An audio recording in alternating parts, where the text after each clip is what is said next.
এই দেশকে স্বাধীনতার পরে 1971 সালের পরে যখন আওয়ামী লীগ এবং তার নেতৃত্ব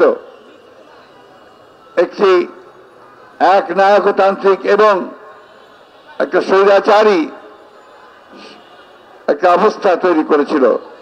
আজকে 46তম প্রতিষ্ঠা বার্ষিকী বাংলাদেশ জাতীয়তাবাদী দল প্রতিষ্ঠা করেছিলেন বাংলাদেশের স্বাধীনতার ঘোষক,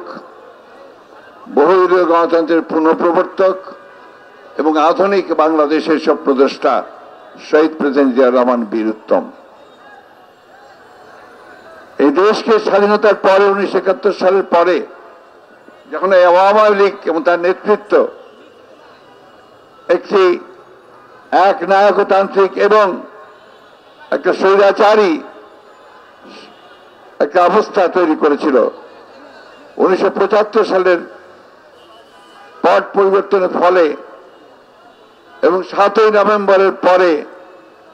যখন একটা নতুন রাজনৈতিক একটা শক্তির উদ্ভবের প্রয়োজন ছিল এবং তার আগে যে রাজনৈতিক শূন্যতা সৃষ্টি হয়েছিল সেই রাজনৈতিক শূন্যতা পূরণ করবার জন্য শহীদ প্রেসিডেন্ট জিয়াউর রহমান দেশপ্রেমিক এবং রাজনৈতিক দল এবং যারা দেশকে ভালোবাসেন বিভিন্ন সংগঠন ব্যক্তিদের মধ্য থেকে তারা প্রেসিডেন্ট জিয়াউর রহমান সাহেব এই দলটিকে প্রতিষ্ঠা করেন।